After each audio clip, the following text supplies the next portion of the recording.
The metal gate slammed shut behind the old man, the sound echoing across the quiet street. A small crowd had already gathered, drawn by the shouting. "Get out of here," Kwame Mensah barked, shoving the frail figure toward the road. Laughter followed him. Some neighbors whispered. Others lifted their phones to record the humiliation. To them, Mariamou Soule was nothing more than a useless old man who had lived too long on someone else's kindness. Slowly, Mariamou bent down and picked up a faded photograph of a young man. Miles away in a glass tower overlooking the city, a billionaire paused as a voice message from his father began to play. Within hours, the truth about that house would leave everyone speechless. Before we continue, tell us which country you're watching from and what time it is there right now. And if you enjoy powerful emotional stories like this, don't forget to subscribe to the channel. Morning light spread slowly across the quiet residential street, revealing the same house that had witnessed Mariamou Soule's humiliation the previous day. To passers-by, it looked like a place of comfort and prosperity. A large cream-colored building with tall iron gates, neatly trimmed hedges, and a wide paved driveway, where expensive cars often stood gleaming in the sun. But behind that impressive house, hidden beyond the main garden, was a small concrete room, barely larger than a storage shed. That was where Mariamou Soule lived. The room had once been built as a tool shed for garden equipment. Years ago, someone had added a thin mattress, a wooden stool, and a rusty shelf. Now it held the entire world of an old man who owned almost nothing. A faded blanket folded neatly in the corner, a small metal bowl, a worn Bible with loose pages, and beneath his pillow, carefully wrapped in a cloth, a photograph that meant more to him than anything else he possessed. The photograph showed a younger Mariamou, standing beside a teenage boy, with bright, determined eyes, his son, Amadu Soule. Most people in the neighborhood believed Mariamou was simply an old man who had once worked for the Mensah family and had never left. To them, he was harmless, quiet, and forgettable, a man whose life had shrunk into the background of someone else's property. But Mariamou never saw himself that way. Even now, as he stepped slowly out of the shed early that morning, his movements carried a quiet dignity. His back was slightly bent with age, but he still stood as straight as his body allowed. He picked up the broom, leaning against the wall, and began sweeping the stone pathway that led from the garden to the back gate. The motion was slow but careful. Every movement was deliberate, every leaf pushed aside. Mariamou had done this for years, not because anyone asked politely, but because he believed a place where you lived, no matter how small, should always be treated with respect. The main house was already awake. Inside the kitchen, voices echoed through the open window. "Kwame," a woman's voice called sharply. "Did you see my car keys?" That voice belonged to Madame Ajoa Mensah. She was a woman who carried authority like armor. In her late 50s, she dressed elegantly, even at home, always wearing bright fabrics and gold bracelets that clinked when she moved. To anyone meeting her for the first time, she seemed confident and respectable. But to Mariamou, she was something else entirely. She was the woman who never spoke to him without irritation. From inside the house, another voice answered, lazily. "I didn't touch them," Kwame Mensah replied. Kwame was her only son.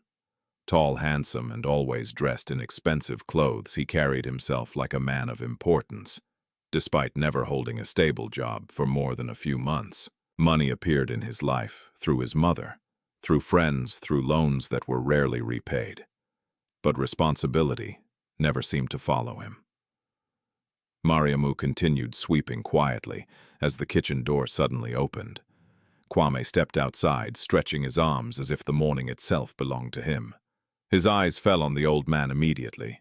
"You're still here," he muttered with visible annoyance. Mariamou stopped sweeping and nodded politely. "Good morning." Kwame didn't answer the greeting. Instead, he looked around the yard, his expression tightening. "Did you clean the driveway yet?" he asked. I will finish the path first, Mariamu replied gently. Kwame scoffed. You move like a tortoise. Without waiting for a response, he walked past Mariamu, toward the gate, unlocking his car, with a loud beep. The engine roared to life seconds later. As the car sped out of the driveway, gravel scattered across the ground. Mariamu had just swept. The old man watched the dust settle, before quietly returning to his work. Moments later, the back door opened again. This time it was Essie Mensah Ajoa's younger sister. Unlike Ajoa, Essie made little effort to hide her disdain. She stood on the steps with her arms crossed, staring at Mariamu as though he were an inconvenience left behind by mistake. "Why are you sweeping so slowly?" she asked sharply. "I will finish soon," Mariamu replied. Essie clicked her tongue. "Soon, soon, soon. That's all you ever say." She glanced toward the shed behind him and shook her head in disgust. "You should be grateful. Madame Ajoa allows you to stay here." Mariamu remained silent. Arguing had never brought him peace. Essie leaned closer, lowering her voice slightly. "You know people talk about you, right?" she said. "They say you've been living here for years without paying anything." Still, Mariamu said nothing. Inside the house, Ajoa called again. "Essie, come help me with these documents." Essie turned and walked back inside, leaving the door open behind her. Mariamu resumed sweeping. The morning continued quietly. Birds moved between the trees in the garden. Cars passed occasionally on the distant street. For a moment, it almost felt peaceful. After finishing the pathway, Mariamu walked toward the garden tap and rinsed his hands. Then he returned to the shed. Inside, he sat carefully on the edge of the mattress. The small room smelled faintly of old wood and dust. He reached beneath his pillow and removed the cloth-wrapped bundle. Slowly, he unfolded it. The photograph looked even older in the morning light. Amadu stood proudly beside him in the picture, one arm around his father's shoulder. The boy had been smiling widely that day. It had been taken many years ago, before the city, before ambition, before the long silence that followed. Mariamu traced the edge of the photograph with his finger. "Where are you now, my son?" he whispered softly. He did not ask the question with bitterness, only with quiet hope. Because despite everything, Mariamu had never stopped believing that one day Amadu would return, just as he had promised. Outside the shed, the house grew busier. Ajoa and Essie were now arguing about paperwork at the dining table. Kwame's car engine could be heard returning in the distance, but Mariamu remained inside for a moment longer, holding the photograph close to his chest. Few people in the neighborhood knew this, but on several occasions over the past year, strangers had arrived at the gate asking for him. Well-dressed men, bank representatives, even a property agent once. Each time Mariamu had spoken with them quietly outside the gate before sending them away. He had never explained why, and he had never told the Mensah family. He folded the photograph again and placed it back beneath the pillow. Then he stood slowly. There was still work to do. The old man stepped back into the sunlight, picking up the broom once more. But across the street, behind the tinted windows of a parked black SUV, a man in a dark suit was watching the house carefully. He had been sitting there for nearly 20 minutes, waiting, observing, and in his hand was a folder with a name written clearly on the front, Mariamou Soule. By mid-morning, the Mensah house had returned to its usual rhythm, one filled with noise complaints and the constant need to appear important. Inside the large living room, Madame Ajoa Mensah sat at the center of the sofa, flipping through a stack of documents spread across the coffee table. The sunlight coming through the tall windows reflected off the gold bracelets around her wrist as she turned each page with visible impatience. "This paperwork makes no sense," she said sharply. Across from her, Mensah leaned back in an armchair sipping tea while watching her sister's frustration grow. "Maybe you should read it more carefully," Essie replied casually. Adjoa shot her a glare. "I have read it carefully. The bank keeps asking for confirmation of ownership again and again." Essie shrugged. "Well, it's your house. What's the problem?" "That's exactly what I'm trying to understand," Adjoa snapped. At that moment, the front door swung open. Kwame Mensah walked in, wearing dark sunglasses and carrying the confidence of someone who believed the world owed him respect. He tossed his car keys onto the table. "Why is everyone arguing this early in the morning?" he asked lazily. Adjoa lifted the documents. "The bank is delaying the loan approval again." Kwame rolled his eyes. "They'll approve it eventually." "It's not that simple," Adjoa replied, her voice tightening. "The bank says they still need verification of property registration." Kwame laughed. "That's ridiculous." He gestured around the house. "We've been living here for years. Who else would own it?" Essie leaned forward slightly. "Exactly. The bank is probably just wasting time." Kwame dropped into the chair beside them and grabbed one of the documents. "What we need is that loan," he said. "Once the money comes through, I can finally open the lounge bar downtown."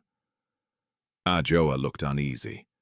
"You've said that before. This time it will work," Kwame insisted. He leaned closer to his mother. "With the house as collateral, investors will take us seriously." Essie nodded approvingly. "Yes, that house is the best asset we have." But something about the conversation made Adjoa uncomfortable. She tapped the papers again. "I just don't like that the bank keeps asking questions." Kwame scoffed. "Banks always ask questions."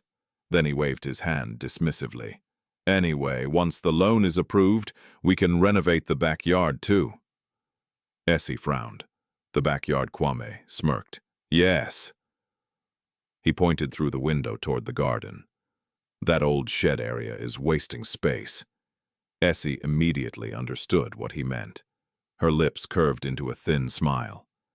"You're talking about the old man." Kwame nodded. "He's been there long enough."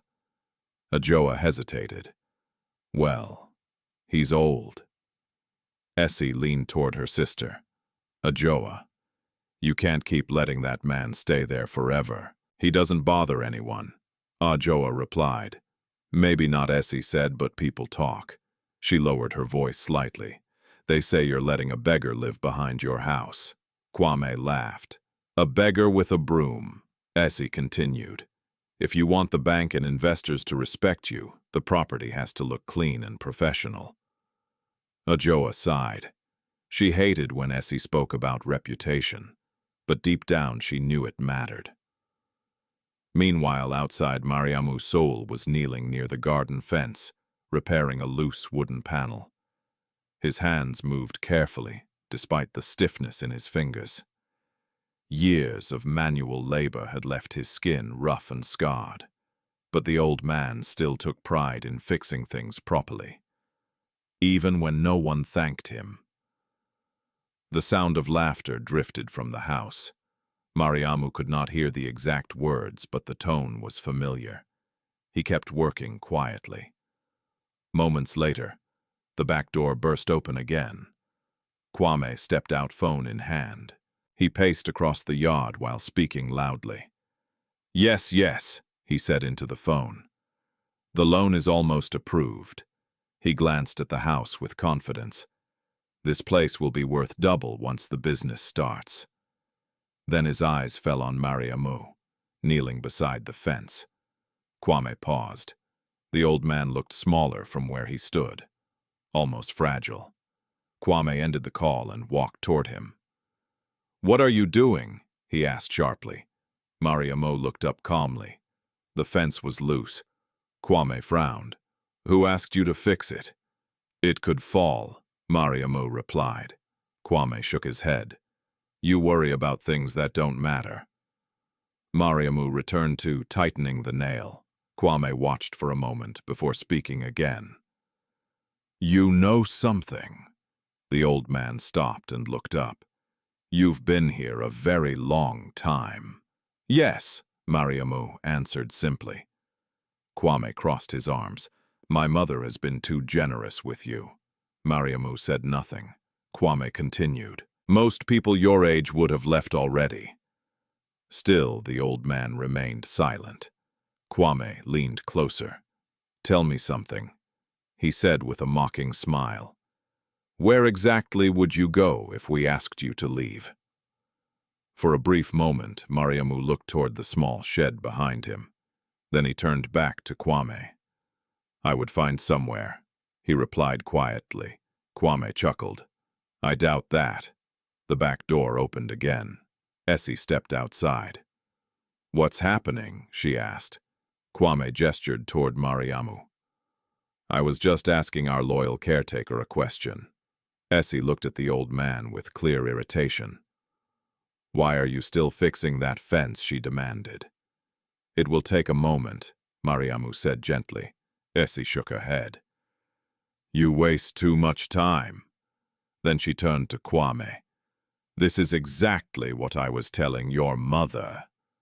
Kwame raised an eyebrow. What Essie pointed toward the shed. That man staying here is starting to look bad for the property. Kwame nodded slowly. You might be right. Essie lowered her voice slightly but did not bother hiding the cruelty in her tone.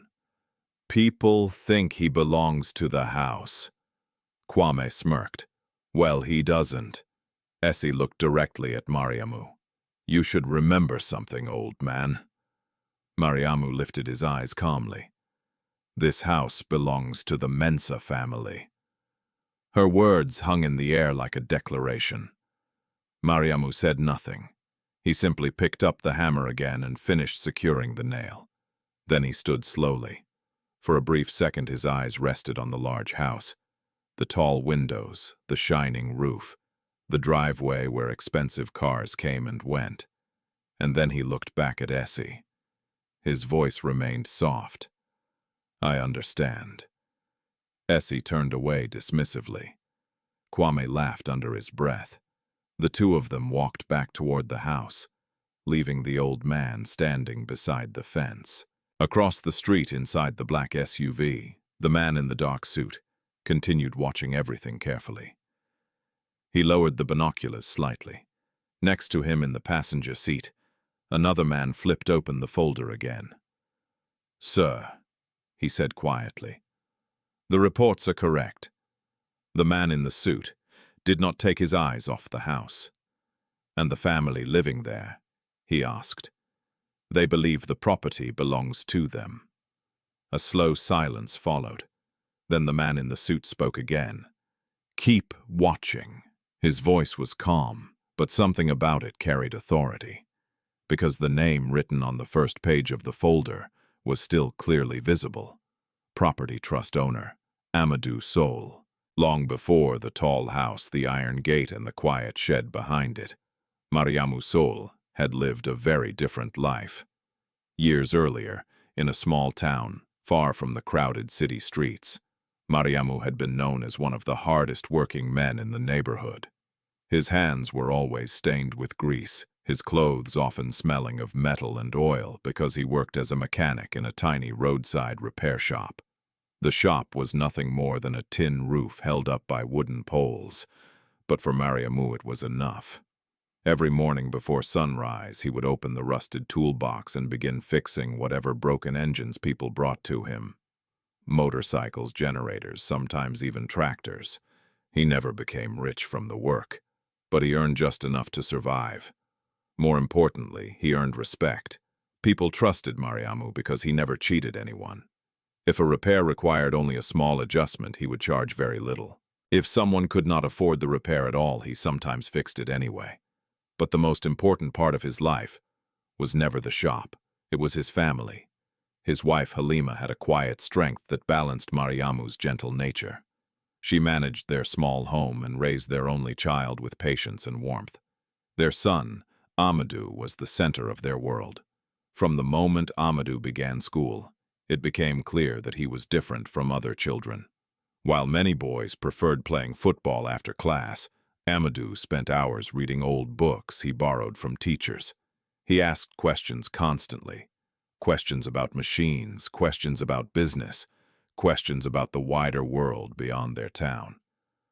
Mariamu did not always understand those questions, but he encouraged them. "Learning will take you further than my tools ever could," he used to say. Life was never easy for the Soule family. Money was often short. There were weeks when Mariamu worked from sunrise until midnight, just to cover school fees and food. Still, the family remained happy. Until the year everything changed. Halima fell ill. At first it seemed like a simple fever, but the sickness lingered, growing worse with each passing week. Doctors in the town clinic struggled to identify the cause, and the cost of medication quickly drained the family's savings. Mariamu worked harder than ever during those months. He repaired engines late into the night, he borrowed money, he even sold several pieces of equipment from his shop. But, despite everything, Halima's strength slowly faded. One quiet evening, as the sun set behind the dusty road outside their home, Halima took Mariamu's hand and spoke gently. "Take care of Amadu," she whispered. Those were among the last words she ever spoke. Her passing left a silence in the house that felt impossible to fill. For weeks afterward, Mariamu moved through life like a man walking through fog. But every time he looked at Amadu, he remembered the promise he had silently made beside Halima's hospital bed. He would give their son a future, no matter what it cost. Years passed. Amadu continued excelling in school, his teachers often telling Mariamu that the boy had extraordinary potential. He should go to university, one teacher insisted. Mariamu had laughed nervously. University felt like something meant for rich families, not for a mechanic barely surviving, month to month. But Amadu refused to give up. He studied constantly, sometimes under the weak light of a kerosene lamp when electricity failed. Eventually, his efforts paid off. Amadu received admission to a university in the city. The opportunity was incredible, but the cost was overwhelming. The night Mariamu read the admission letter, he sat quietly for a long time. The numbers written on the page felt impossible. Yet he already knew what he would do. Within weeks, Mariamou sold the small piece of land he had inherited from his father. It was the last valuable thing he owned. Friends tried to convince him to keep it. "You'll regret selling your land," one neighbor warned. But Mariamou simply smiled. "My son's future is more valuable than land." The money covered Amadu's first year of tuition and living expenses in the city. The day Amadu left for university was both joyful and painful. Mariamu walked with him to the bus station before dawn. The young man carried a small suitcase and a bag of books. Just before boarding the bus, Amadu turned to his father. "I won't waste this chance," he said. Mariamu nodded. "I know." The bus disappeared down the dusty road, leaving Mariamu standing alone. For the first time in years, the house felt completely empty. But Mariamu believed the sacrifice would be worth it. What he did not expect was how cruel the world beyond their town could be. During Amadu's first months in the city, he struggled not with his studies but with the way people treated him. Many of his classmates came from wealthy families. They wore expensive clothes, they drove luxury cars, and they quickly noticed that Amadu had none of those things. One evening during a social gathering organized by students, the differences became painfully clear. Amadu had been invited by a classmate who claimed the event was casual. But when he arrived, he realized he was the only one wearing worn shoes and a simple shirt. The laughter began almost immediately. One student whispered loudly enough for everyone to hear. "Did someone bring the mechanic's son?" Another voice joined in. "Maybe he's here to fix the cars." The room filled with quiet chuckles. Amadu stood frozen for a moment. Then he turned and walked out without saying a word. That night he called his father. Mariamu could hear the pain in his voice, even though Amadu tried to hide it. "Are you all right?" Mariamu asked. There was a long silence. Then Amadu spoke. "Father, one day I will come back." His voice was calm but determined. "And when I do, no one will ever look down on you again." Mariamu did not fully understand what his son meant, but he believed in him, completely. After that conversation, Amadu focused on his studies with relentless intensity. Months turned into years. His calls became less frequent. Then eventually, they stopped altogether. Mariamu told himself it was because his son was busy building a future. He never complained, never demanded explanations. He simply continued living his quiet life, holding on to faith. Years later, when Mariamu moved to the city for work, he had no idea that the path of his life would lead him to the backyard of the Mensah house. And he had no idea that somewhere in that same city, his son had already begun building something far greater than either of them had imagined. Back in the present, Mariamu stood outside the small shed behind the Mensah house, gazing at the afternoon sky. His body had grown older. His hair had turned gray, but the promise his son once made still echoed in his memory. He whispered softly to himself, "Wherever you are, my son, I hope you kept your kindness." Across the city, in a glass office tower overlooking dozens of buildings, a man in an expensive suit sat quietly at the head of a conference table. Several executives were discussing a multi-million-dollar real estate acquisition. But the man was not listening. Instead, he was staring at a photograph displayed on his phone. It showed a much younger version of himself standing beside an older man, a mechanic with tired hands, his father. The man closed the phone slowly. Then he spoke one calm sentence that made the entire room fall silent. "Cancel the afternoon meetings." The executives looked at each other confused. The man stood up. "I need to find someone." The afternoon sun hung high over the Mensah residence, casting sharp shadows across the wide driveway. From the outside, the house still appeared elegant and stable, a symbol of success in a neighborhood where appearances mattered more than truth. But inside tension was slowly beginning to grow. Madame Ajoa Mensah sat once again at the dining table, surrounded by the same stack of documents she had been studying all morning.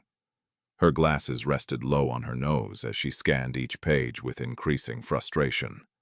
Across from her, Essie Mensah watched with mild amusement. "You've been staring at those papers for hours," Essie said, stirring her tea. "If the bank wanted to reject the loan, they would have done it already." Ajoa shook her head. "That's exactly what worries me," she replied. "What do you mean?" Ajoa tapped one particular page with her finger.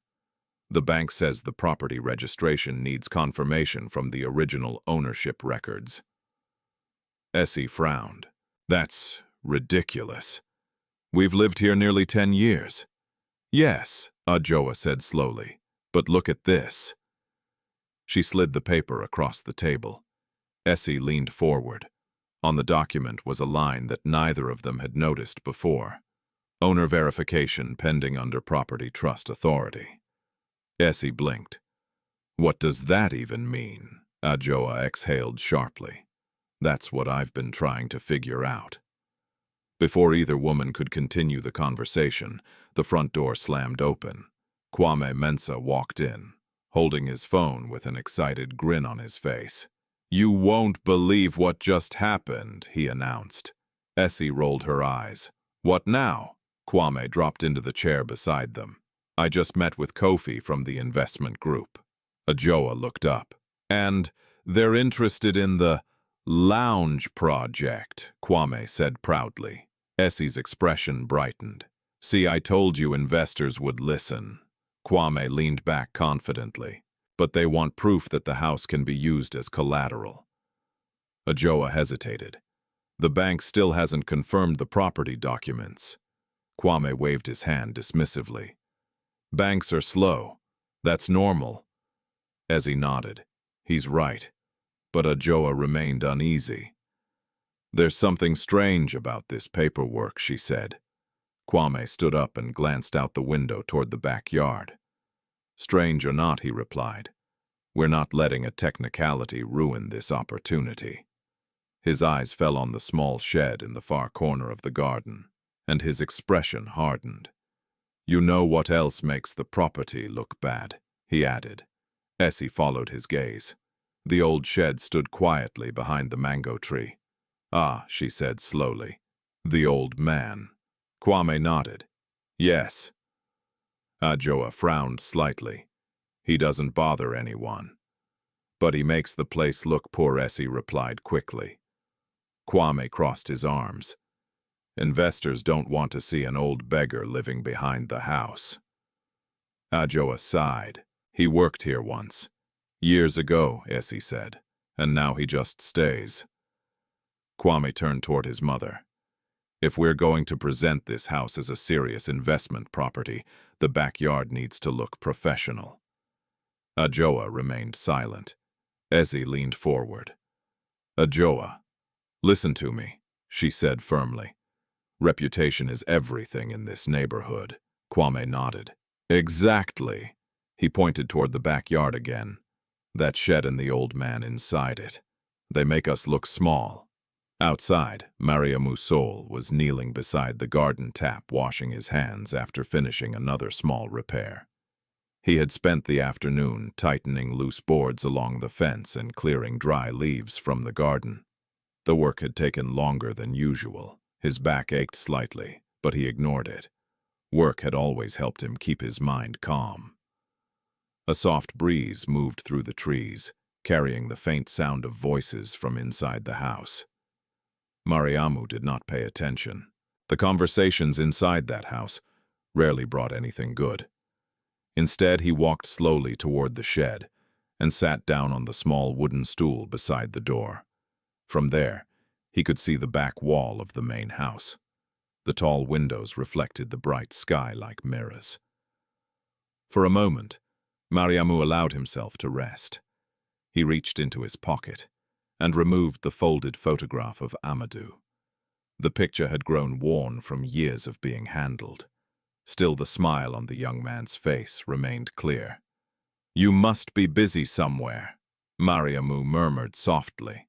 His voice carried no anger, only quiet patience. He slipped the photograph back into his pocket. Just then, the back door of the house opened. Kwame stepped outside. He walked toward the garden phone, still in his hand. Mariamu rose politely. Good afternoon, he said. Kwame did not return the greeting. Instead, he looked around the yard, critically. You finished cleaning the fence? He asked. Yes, Mariamu replied. Kwame nodded slightly. Then he pointed toward the shed. How long have you been living in that room? Mariamu paused. Several years, Kwame smirked. Too many years. Mariamu said nothing. Kwame continued, pacing slowly. You know, he said, I'm planning big changes for this property. Mariamu listened quietly. There will be renovations, Kwame added. Investors will come here. He turned suddenly toward the old man. And when that happens, everything behind the house needs to change. Mariamu understood what he meant, but he kept his voice calm. I will keep the place clean. Kwame shook his head. That's not the point. For a moment, neither of them spoke. Then Kwame said something that carried a quiet threat. Some people stay too long in places that don't belong to them. Mariamu's expression remained gentle. This place belongs to Madame Adjoa, he said. Kwame smiled slightly. Exactly. Then he turned and walked back toward the house. The back door closed behind him. Mariamu stood alone again in the garden. The words echoed softly in his mind. Places that don't belong to them. He looked around the yard once more. The tall house, the trees, the shed. Everything seemed quiet. Yet somewhere deep inside him a strange feeling began to grow. a feeling that something important was approaching. Across the street, the black SUV still remained parked beneath the shade of a large acacia tree.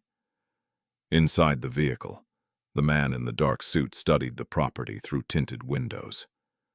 Beside him, Joseph Okiki turned another page in the folder. Sir Joseph said quietly, "The ownership documents are confirmed." The man nodded slightly. "And the current residents, they believe the house belongs to them." The man leaned back in his seat. His expression remained calm. But there was something powerful in the stillness of his gaze. "And Mariamou Soule?" he asked. Joseph glanced toward the backyard of the property. "He's still living there," Joseph replied. The man closed the folder slowly. Then he gave a quiet instruction. "Continue observing." Joseph nodded. Outside the SUV, the peaceful neighborhood carried on as usual. Children played down the street. Cars passed by. Neighbors chatted on sidewalks. None of them realized that the truth about the Mensah house was slowly approaching, and when it finally arrived, everything inside that house would change. 2 days later, the quiet street outside the Mensah house was livelier than usual. Several neighbors had gathered near the front gate, chatting under the shade of a large mango tree that leaned slightly over the sidewalk. In neighborhoods like this one, news traveled quickly, and even the smallest commotion could attract attention. That afternoon, the reason for the gathering was simple. Kwame Mensah had decided to host a small get-together for a few friends. From inside the house, music drifted through the open windows. Laughter followed soon after, mixed with the sound of glasses clinking together. For Kwame, these gatherings were important. They helped maintain the illusion of success. Inside the living room, 3 young men sat around the coffee table, each holding a drink while Kwame spoke enthusiastically about his latest business idea. "Once the bank approves the loan, everything will change," Kwame said confidently. His friend Kofi leaned forward. "You're serious about opening that lounge?" "Absolutely," Kwame replied. He gestured proudly toward the window. "This property alone is worth a fortune." Another friend laughed. "Then you're already rich." Kwame grinned. "Exactly." Across the room, Madame Ajoa Mensah sat with 2 women from the neighborhood, discussing community events and recent gossip. For her, appearances were everything. Even though the house documents were still causing quiet worry, she made sure no one could see it. In the kitchen doorway, Essie watched the room with satisfaction. Everything looked exactly the way she liked. Elegant, successful, respectable. Then suddenly one of the men by the window frowned. "Who is that?" Kwame turned. Outside in the garden, Mariamou Soule was slowly carrying a small bucket of water toward the plants. The old man moved carefully, taking short steps across the yard. Kofi raised an eyebrow. "Is he your gardener?" Kwame hesitated. The room had grown quiet. He didn't like the question. Essie answered before he could. "Oh, him," she said casually. "He's just an old man who helps around the house." Kofi nodded slowly. "He looks very old."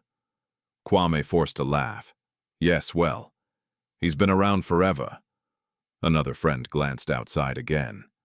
"Does he live here?" Kwame's smile faded slightly. The question irritated him.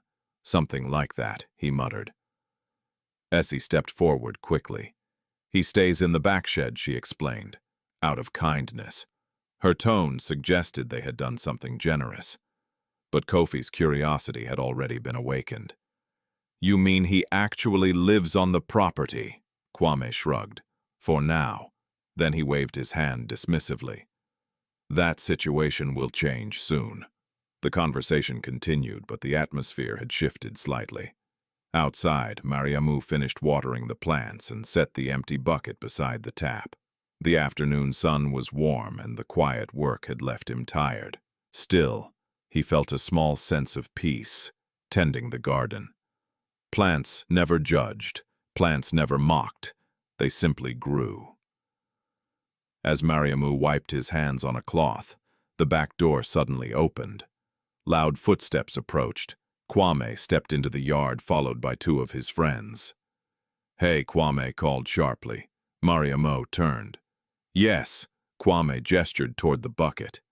"Did you finish watering?" "Yes." Kwame looked around. "Good." Then he turned to his friends with a smirk. "This is the man I was telling you about." The two young men studied the old man with open curiosity. One of them laughed quietly. "He looks older than my grandfather." Kwame chuckled. "Probably is." Mariamu lowered his eyes slightly. He had learned long ago that silence was often the safest response. But Kwame wasn't finished. "Tell them your name," he said. Mariamu hesitated for a moment. Then he answered calmly, "Mariamou Soule." Kofi tilted his head. "You've been working here long," Mariamu nodded. "For some time." Kwame laughed again. "That's one way to say it." He turned to his friends. "He's been here longer than I can remember." The other man crossed his arms. "So you're the caretaker?" Mariamu simply replied, "I help when needed." Kwame rolled his eyes. "He means he sweeps, fixes things, waters plants." Then his tone shifted slightly. "And lives in our shed." The friends laughed. From the front yard, a few neighbors had drifted closer to the gate, curious about the raised voices. One woman whispered to another, "That old man has lived there for years." Another neighbor lifted her phone slightly. Scenes like this were easy entertainment. Kwame noticed the small audience forming. Instead of feeling embarrassed, he seemed energized. "You see this," he said loudly to his friends. "This is what kindness looks like." He pointed toward the shed. "My mother lets him stay there for free." The laughter grew louder. Mariamu stood quietly, his expression unchanged. But the humiliation hung heavily in the air. Kofi shook his head. "You're too generous." Kwame grinned. "Maybe." Then his voice hardened. "But sometimes people forget their place." He looked directly at Mariamu. "Didn't I tell you to clean the driveway this morning?" Mariamu replied calmly. "I cleaned it." Kwame pointed toward the front gate. "There's dust again. It came from the wind." Kwame scoffed. "Excuses." The crowd outside the gate had grown slightly larger now. A few people watched openly. Others whispered among themselves. Zenab Bello, the young nurse who lived 2 houses away, had just returned from work when she noticed the commotion. She stopped near the sidewalk, frowning as she listened. Kwame stepped closer to Mariamu. "You know what your problem is," he said loudly. "You act like you belong here." Mariamu lifted his eyes slowly. "I never said that." Kwame laughed. "But you stay." The words were sharp. "And staying too long in a place that isn't yours can become a problem." Mariamu remained silent. The crowd waited. Even the wind seemed to pause. Then Zenab stepped forward. "That's enough." Her voice cut through the tension. Kwame turned surprised. "Who asked you?" he snapped. Zenab folded her arms. "He's an old man." And Kwame replied. "You're humiliating him," she said firmly. Kwame laughed. "I'm telling the truth." Zenab looked at Mariamu, then back at Kwame. "There's a difference." Essie suddenly appeared in the doorway. "What's going on?" Kwame gestured toward the nurse. "Your neighbor thinks she runs this house."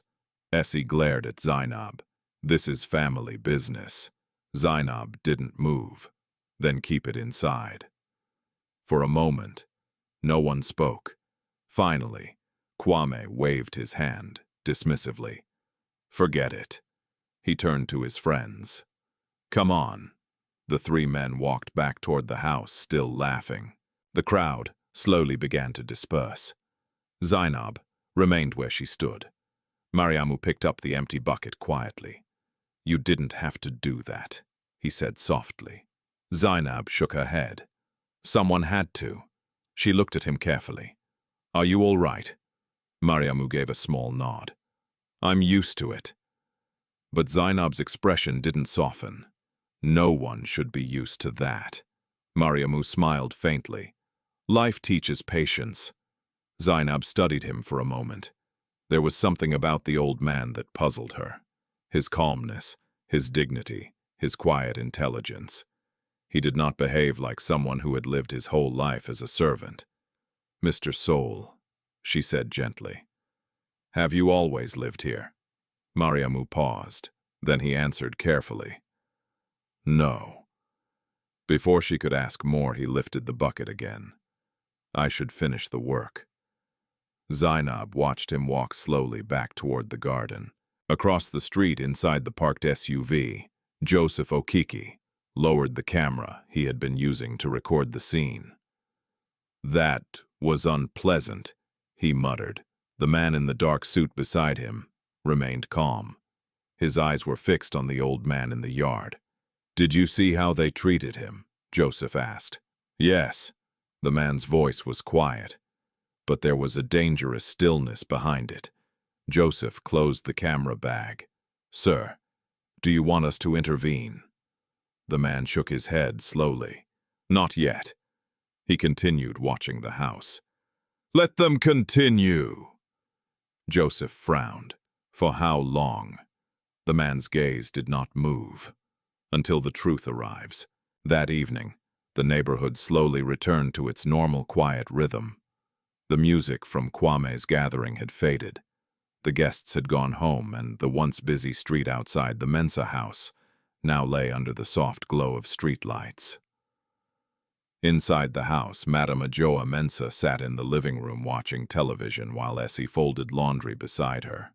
Neither woman mentioned the incident that had happened earlier in the yard, but both of them had noticed the way the neighbors watched. Ajoa disliked being the center of gossip. Kwame shouldn't shout like that outside, she muttered. Essie shrugged. People forget their place when they're given too much freedom. Ajoa did not reply. From the back window, the small shed in the garden could be seen clearly in the darkness. A single dim light glowed inside. The old man was still awake. Outside, Mariamou Soule sat on the wooden stool beside his bed. His small room was quiet except for the occasional chirping of insects outside the window. On the stool beside him lay a metal bowl, a half loaf of bread, and a small bottle of water. It was not much, but it was enough. Mariamu lifted the old photograph again. The edges were worn from years of being folded and unfolded. Amadu's young face looked back at him from another time. Mariamu studied it carefully, as if the photograph itself might speak. Today was difficult, he murmured softly. His voice carried no anger, only quiet reflection. He folded the photograph carefully and placed it back beneath the pillow. Just then there was a gentle knock at the door. Mariamu looked up. Come in, he said. The door opened slowly. Zenab Bello stepped inside, carrying a small paper bag. I hope I'm not disturbing you, she said. Mariamu shook his head. You are welcome. Zenab glanced around the room. The sight made her pause. She had known the shed was small, but standing inside it revealed just how little space the old man truly had. There was barely room for the mattress and the stool. The walls were cracked. The window frame had been repaired with thin wire, and yet everything inside was carefully arranged, clean, orderly. Zenab placed the paper bag on the stool. I brought you some food, she said. Mariamu looked surprised. You shouldn't trouble yourself. It's not trouble, she replied. He opened the bag slowly. Inside were a container of rice and vegetables and a small bottle of juice. The smell filled the room warmly. Mariamu smiled gently. Thank you. Zenab leaned against the doorframe. I saw what happened earlier today. Mariamu nodded. It happens sometimes. Zenab shook her head. It shouldn't. For a moment, neither of them spoke. Then Zenab looked around again. How long have you been living here? she asked. Mariamu thought carefully before answering. Several years. Did you work for the Mensah family? Yes, what kind of work? Repairs, gardening, security. Zenab nodded slowly. But you're retired now. Yes, and they still let you stay, Mariamu smiled faintly. Perhaps they forget to send me away. Zenab didn't smile. The answer felt incomplete. She studied him carefully. You don't speak like someone who has spent his whole life doing small jobs, she said. Mariamu raised an eyebrow. How should I speak? Zenab hesitated. I don't know, she admitted. But there's something different. Mariamu chuckled quietly. Age teaches many things. Zenab sat down on the edge of the stool. Where is your family? She asked. The question lingered in the air. Mariamu did not answer immediately. Finally, he said softly, I have a son. Zenab looked interested. Where is he? Mariamu gazed toward the small window. Somewhere in the city. Do you see him often? Nomer Zenab frowned. Does he know you live here? I believe so. Her curiosity deepened. What does he do? Mariamu smiled faintly. He works. Zenab laughed. That doesn't tell me much. Mariamu remained quiet. The silence made her realize something. You don't want to talk about it, she said. It is not important, he replied gently. But Zenab disagreed. Family is always important. Mariamu's eyes softened slightly. Yes, he said quietly. It is. Outside the shed, a car passed slowly along the street. The headlights briefly illuminated the small window before disappearing again. Zenab stood up. I should go home, she said. You must rest. Mariamu nodded. Thank you for the food. She paused at the doorway. Then she turned back. Mr. Soule. Yes. If you ever need help, you can come to my house. Mariamu smiled kindly. You are very generous. Zenab shook her head. No, just human. She left the shed quietly. Mariamu sat still for a moment after she left. Then he began eating the meal she had brought. Across the street inside the black SUV, Joseph Okeke lowered a pair of night vision binoculars. She seems kind, he said. The man sitting beside him did not respond immediately. His attention remained fixed on the small shed. Yes, he said finally. She does. Joseph closed the binoculars. Sir, we've been watching this house for 3 days. Yes. Joseph hesitated. I still don't understand something. What is it? Joseph looked down at the folder in his lap. If the property belongs to you, why allow them to treat him like that? The man's expression remained calm.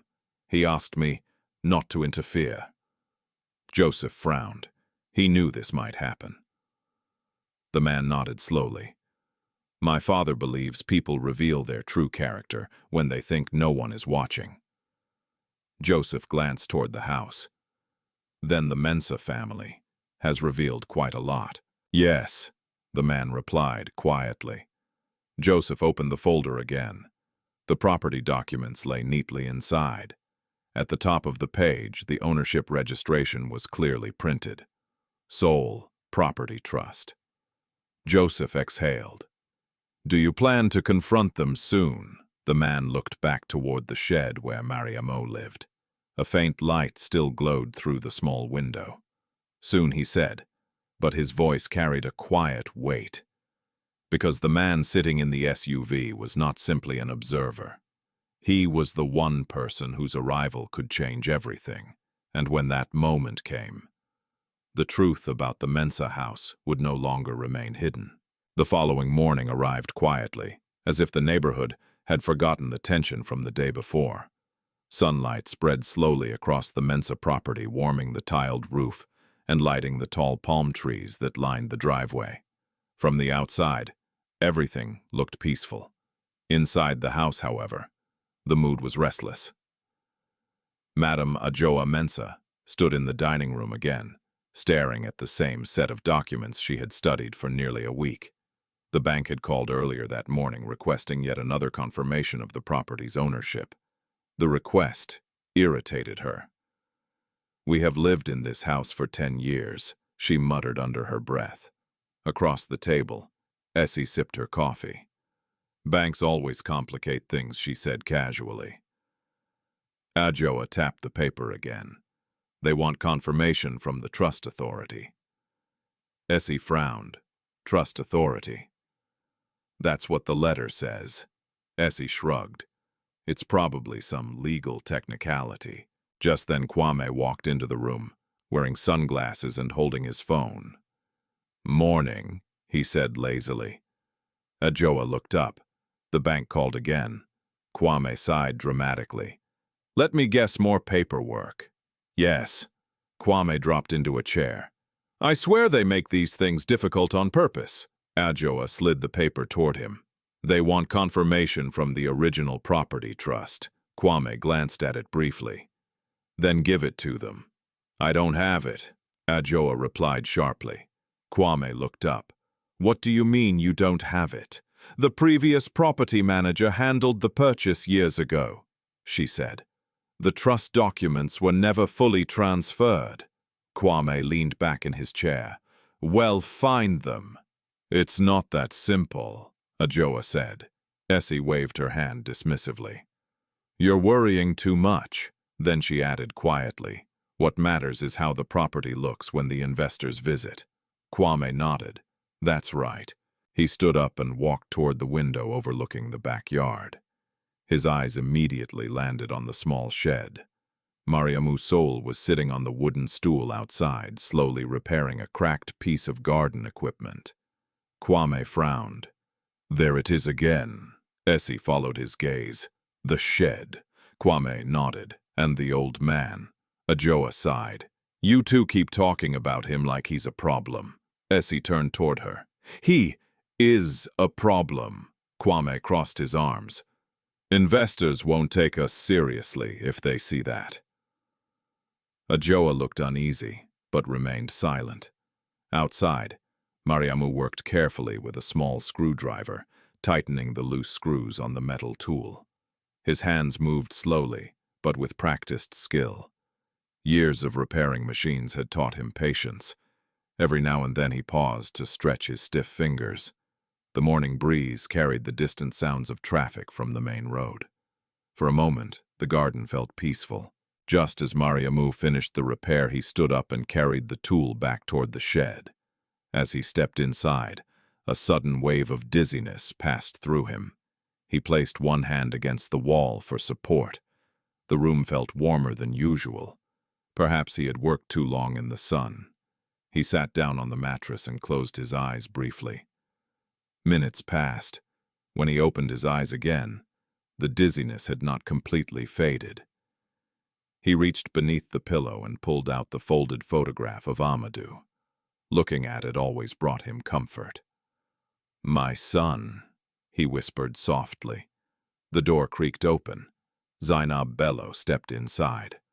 "I came to return your bowl from last night," she said. Then she noticed something was wrong. "Are you okay?" Mariamu nodded slowly. "Just a little tired." Zenab frowned. "You look pale." "It will pass." Zenab placed the bowl on the shelf and walked closer. She touched his forehead lightly. "You're warm," Mariamu chuckled. "That happens when someone grows old." Zenab did not laugh. "You need to rest." He nodded. "I will." As she turned to leave, something caught her eye. A brown envelope, partially visible beneath the pillow. It had slipped slightly when Mariamu removed the photograph earlier. Zenab hesitated. "What's that?" Mariamu followed her gaze. For a moment he looked uncertain. Then he sighed quietly. "Just old papers." Zenab picked up the envelope carefully. It was thicker than she expected. "May I see?" Mariamu hesitated again. But before he could answer, the envelope slipped from her hand and several documents slid onto the mattress. Zenab bent quickly to gather them, But as she lifted the top sheet, her eyes widened. It was not an ordinary document. At the top of the page were official property registration markings. Below them were legal signatures, and in the center of the page was a name. Property trust holder, Mariamou Soule. Zenab blinked. "What is this?" Mariamu remained silent. Zenab looked through the next document. It contained maintenance records for the house. Another sheet listed legal confirmation from a real estate firm.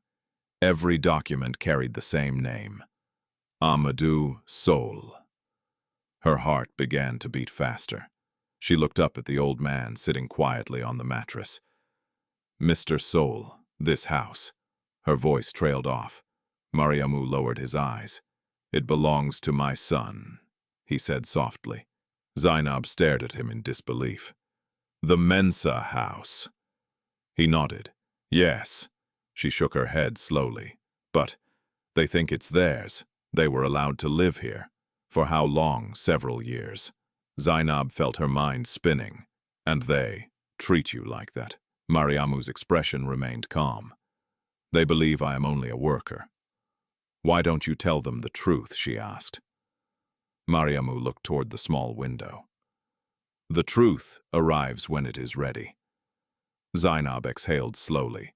"You've been living in a shed. Behind your own property." Mariamu smiled faintly. "A house is only walls and a roof." "But dignity matters," she said firmly. He nodded gently. "Yes." She looked again at the documents in her hand. "If your son owns this house." Her voice dropped. "Who is he?" Mariamu did not answer immediately. Finally, he said quietly, "A man who works very hard." Zenab stared at him. "You're hiding something." Mariamu only smiled. Across the street inside the parked SUV, Joseph Okiki lowered the small surveillance camera. "I think the nurse just discovered something," he said. The man beside him remained still. His eyes were focused on the shed. "What did she see?" he asked. Joseph zoomed the camera slightly. "Documents." The man leaned forward. For a moment, he watched the image on the screen carefully. Then he nodded. It was only a matter of time. Joseph closed the camera case. "Sir, once the truth spreads, the Mensah family will panic." The man's voice remained calm. "Yes." Joseph glanced again toward the house. "So what do we do next?" The man looked once more toward the shed where Mariamu and Zenab were speaking quietly. His expression carried a quiet mixture of concern and patience. "We wait." Joseph raised an eyebrow. "For what?" The man answered softly. "For the moment when they try to take what was never theirs." The afternoon heat pressed heavily over the neighborhood, making the air feel thick and slow.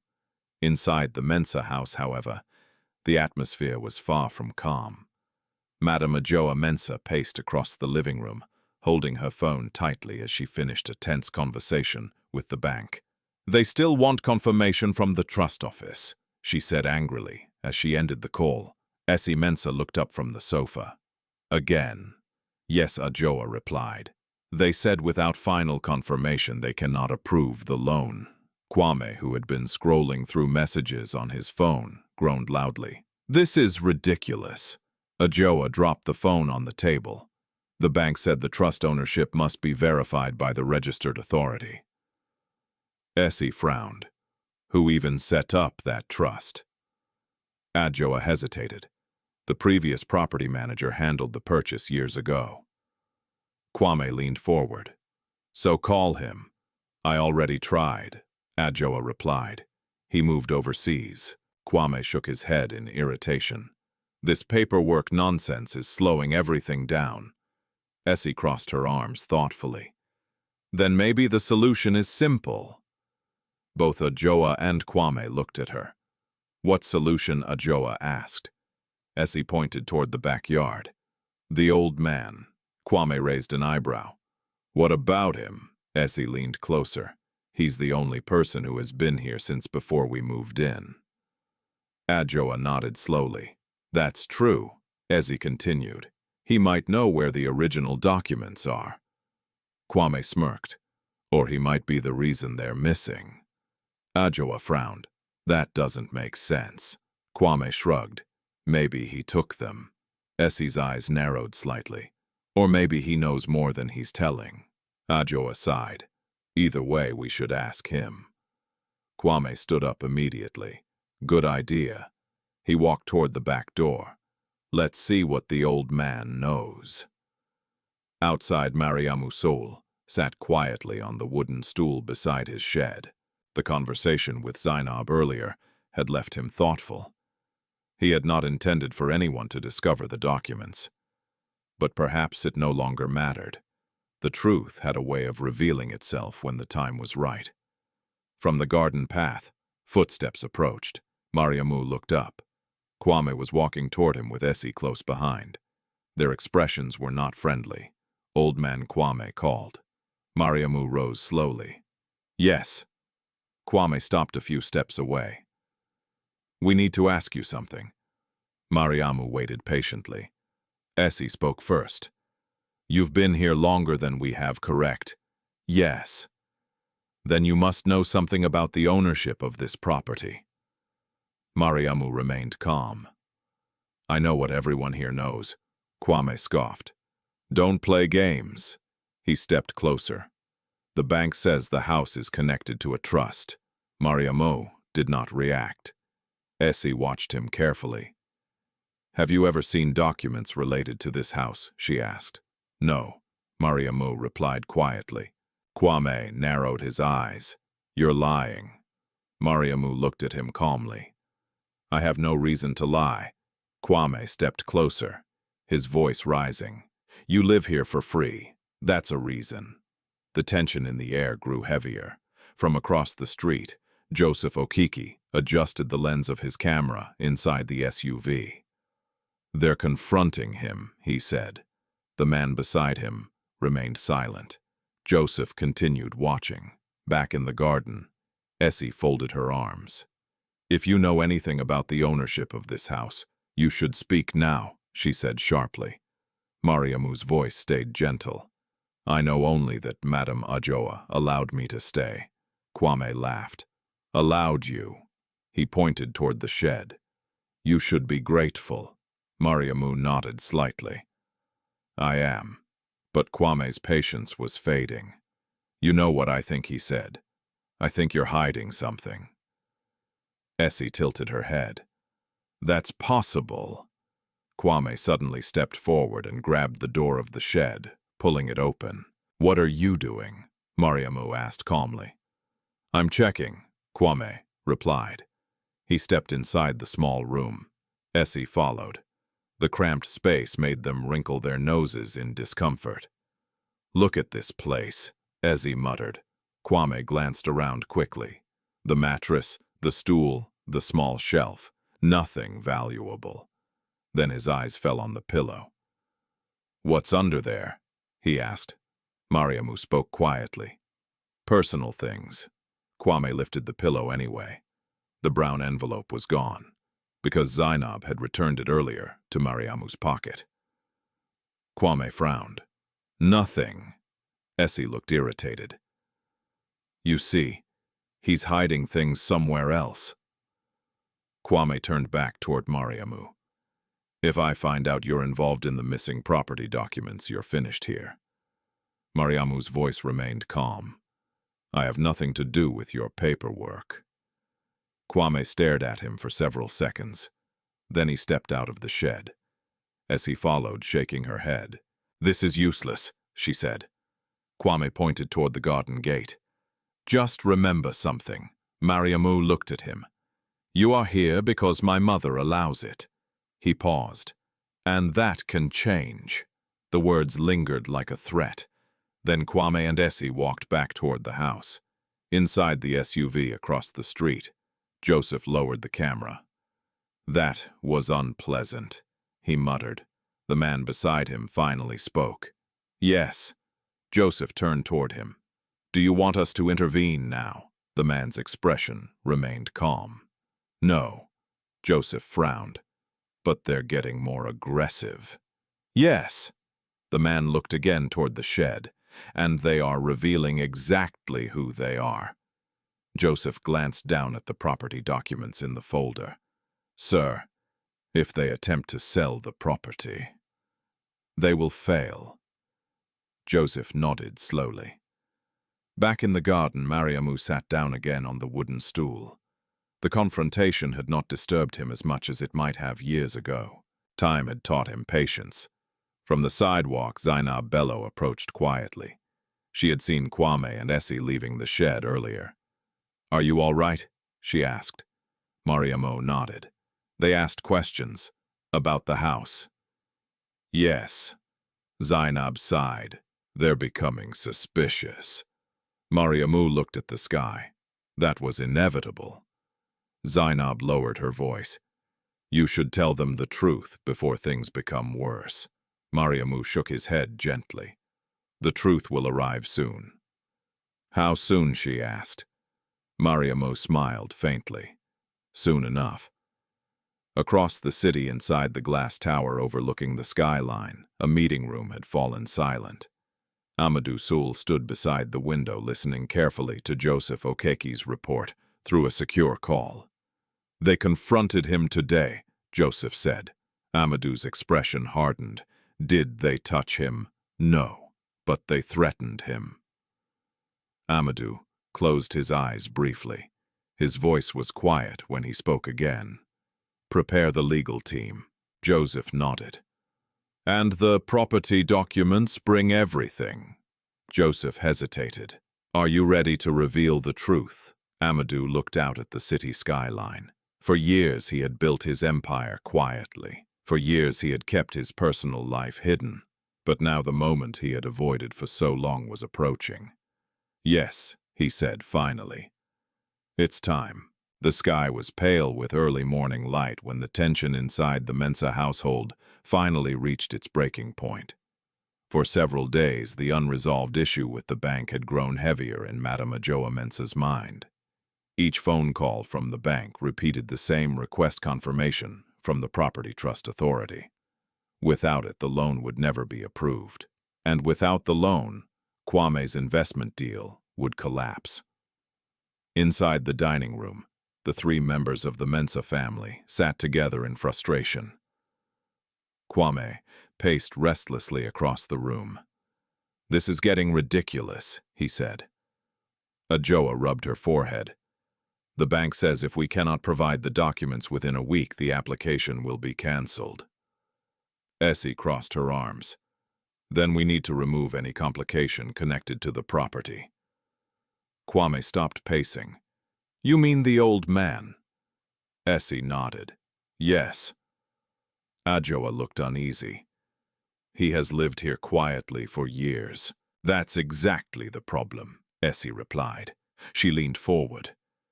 "He has been here longer than anyone else." Kwame snapped his fingers suddenly. "What if the bank investigators come here?"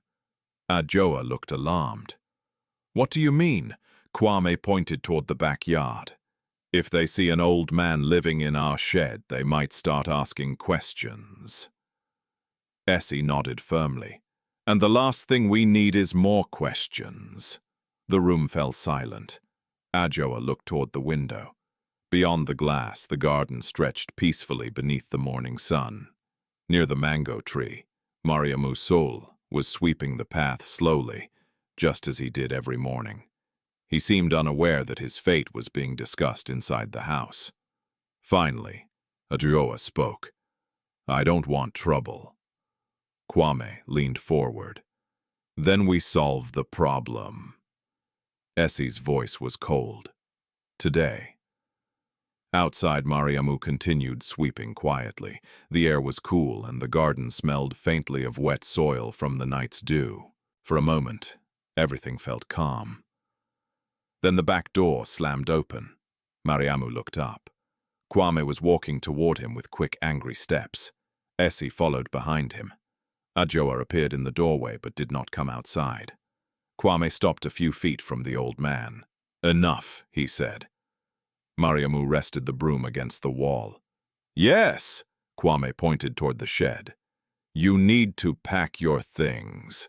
Mariamu blinked slowly. Why Kwame laughed harshly. Why he gestured around the property. Because this is not your home. Essie stepped forward. You have stayed here long enough.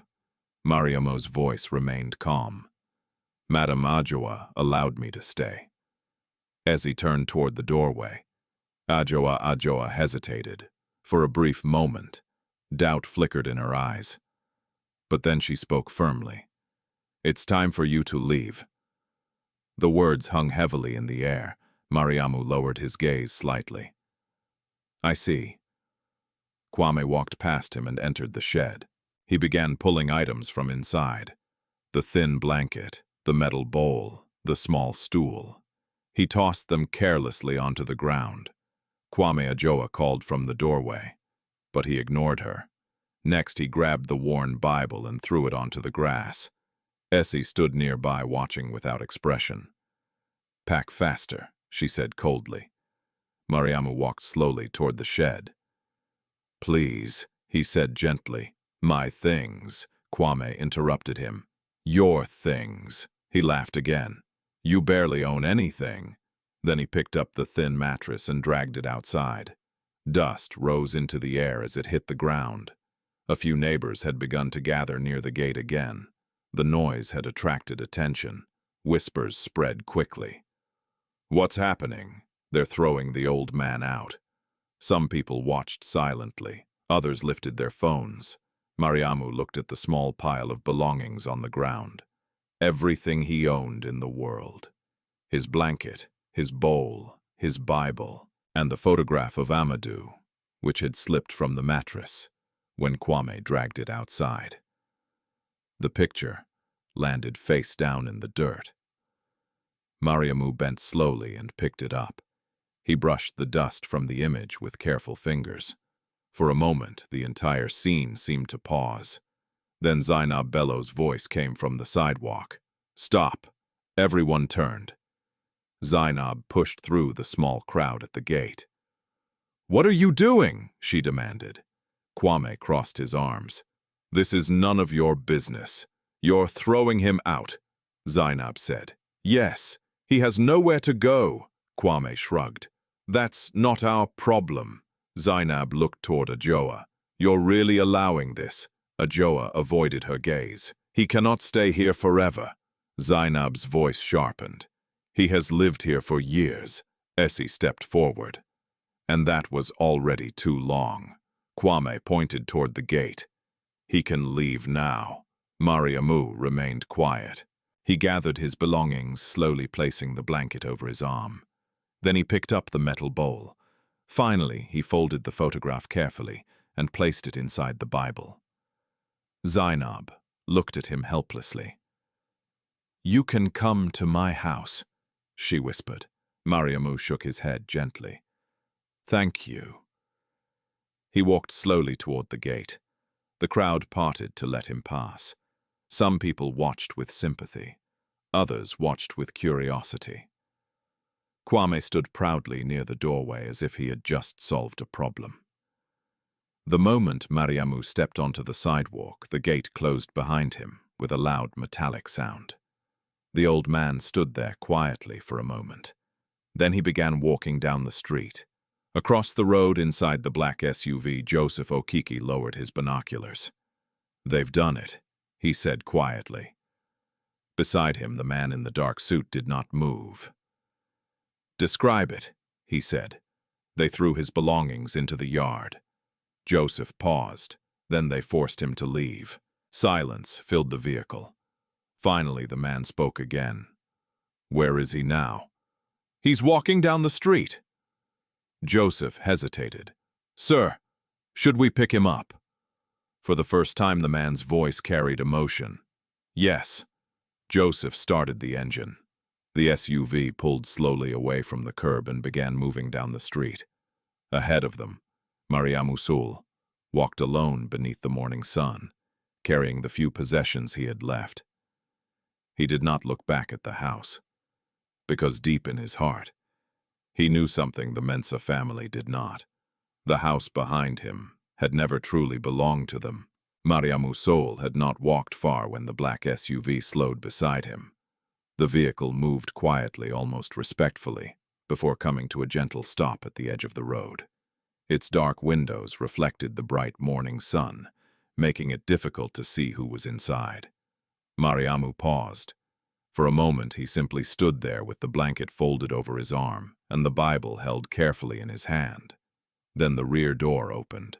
A tall man stepped out.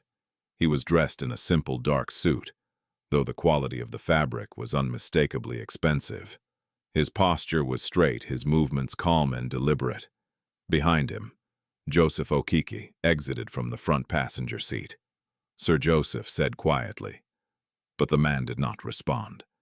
His eyes were fixed on the old man standing a few steps away. Mariamu, he said softly. The name carried a familiar warmth. The old man lifted his eyes slowly. For a moment, the world seemed to fall silent around them. The man in the suit took another step forward. Father! The word hung in the air like something fragile. Mariamu stared at him carefully. Years had passed since the last time he had seen his son in person. The young boy from the photograph had grown into a man, taller, stronger, carrying the quiet confidence of someone who had built something powerful in the world. But the eyes were the same. Amadu Mariamu whispered. The two men stood facing each other for a long moment. Then Mariamou Soule closed the distance between them and embraced his father gently. Joseph Okiki looked away, respectfully. The reunion was quiet. There were no dramatic tears, no loud words, just the quiet relief of two people who had waited many years to see each other again. Finally, Amadu stepped back slightly. He looked at the blanket folded over his father's arm, then at the Bible, and the thin metal bowl. A shadow crossed his face. "They made you leave," he said quietly. Mariamu nodded once. "Yes." Joseph shifted uncomfortably beside the SUV. Amadu's voice remained calm, but something inside it had changed. "Did they hurt you?" "No." "Did they touch you?" "No." Amadu exhaled slowly. "That's good." Mariamu studied his son carefully. "You came yourself," he said. "Yes. I thought you would send someone." Amadu gave a faint smile. "Some things should be done personally." Mariamu nodded approvingly. Then he asked the question that mattered most to him. "Are you well?" Amadu looked surprised. "Yes. And your work? It is successful." Mariamu smiled faintly. "I always believed it would be." Amadu glanced down the street toward the Mensah house in the distance. "They treated you badly." Mariamu's voice remained gentle. They believed what they saw. And what did they see? An old man living in their shed. Amadu clenched his jaw slightly. Joseph watched him carefully. Years of working with Amadu had taught him to recognize that quiet tension. The man rarely showed anger, but when he did, it came with dangerous calm. "They humiliated you in front of the neighborhood," Amadu said. "Yes." "They threw your belongings outside." "Yes." "They forced you to walk away." "Yes." Each answer was soft, but each one tightened the atmosphere around them. Finally, Mariamu placed a hand on his son's arm. "Anger will not help," he said gently. Amadu looked at him. "Father, they had no right. They acted according to what they believed. They believed the house belonged to them." "Yes." Amadu's voice hardened slightly. "But it doesn't." "No." The silence returned. Cars passed slowly along the road. A group of school children walked by in the distance, laughing without noticing the quiet reunion happening beside the SUV. Amadu looked back at the house again. The large cream-colored building stood peacefully beneath the bright sky. From this distance, it still looked elegant, still looked powerful, but the truth behind it was very different. Joseph Amadu said quietly, "Yes, sir. Bring the documents." Joseph opened the SUV and removed a leather folder. He handed it to Amadu. Inside were several official papers, property registration records, trust agreements, legal confirmations. At the top of the first page, the name was clearly printed: Soule Property Trust. Amadu closed the folder again. They have been living in that house for 10 years, he said. Yes, Joseph replied, and they never checked who truly owned it. No. Amadu looked back toward the road where his father had been walking moments earlier. Father, he said. Yes, did you ever tell them? Mariamu shook his head. They never asked the right questions. Amadu nodded slowly. Then he looked at Joseph. Have the lawyers arrived? They're waiting for your instruction. Amadu glanced once more at the house. Good. Joseph hesitated. Sir, are you planning to confront them today? Amadu considered the question. Before he could answer, Mariamu spoke. Not today. Amadu looked at him. They deserve to know the truth. Yes, Mariamu said, but truth should arrive calmly. Joseph listened quietly. Amadu frowned slightly. They humiliated you. Yes. They threw you out of your own property. Yes. Mariamu smiled faintly. Then they have already judged themselves. Amadu remained silent. Finally he asked, What would you like me to do? The old man looked toward the SUV, then toward the road, then toward the house far behind them. For now, he said gently, Let us leave. Amadu studied him carefully. Where will you go? Mariamu shrugged lightly. Anywhere peaceful. Amadu opened the rear door of the SUV. Then come with me. Mariamu hesitated only a moment before stepping inside. Joseph closed the door behind him. The SUV began moving slowly down the road. Inside the vehicle, Mariamu looked out the window quietly. The city streets passed by one after another. Tall buildings appeared in the distance. Modern offices, hotels, glass towers reflecting the sun. Finally, the SUV turned into a wide avenue lined with palm trees. At the end of the street stood an enormous building of glass and steel. The vehicle stopped in front of the entrance. Security guards immediately approached. One of them opened the door. Good morning, Mr. Soule. Mariamu looked at his son. Your office. Amadu nodded. Yes. The old man stepped out slowly. He stared up at the towering building. Dozens of employees moved through the entrance. Every one of them greeted Amadu with respect. Good morning, sir. Welcome back, Mr. Soule. Mariamu looked at the sign above the entrance. Large silver letters reflected the sunlight. Soule Holdings Group. He turned back to his son. You built all this? Amadu smiled faintly. Yes. Mariamu nodded quietly. Then he said the only words that truly mattered to him. I am proud of you. Amadu lowered his eyes slightly. For a moment, the powerful businessman looked like the young boy from the old photograph again. Thank you, father. But across the city inside the Mensah house, none of them knew what had just happened. They believed the problem had been solved. The old man was gone. The shed was empty, and the property was finally theirs to control. They had no idea that the real owner had already returned to the city. And, very soon, the truth would come knocking on their door. Back at the Mensah house, the mood had noticeably improved. With Mariamou Soule gone, the backyard looked exactly the way Kwame wanted it to look. Clean, empty, and free of what he called embarrassing reminders of poverty. Standing near the garden path that afternoon, Kwame examined the area with satisfaction. See, he said, spreading his arms proudly. Much better.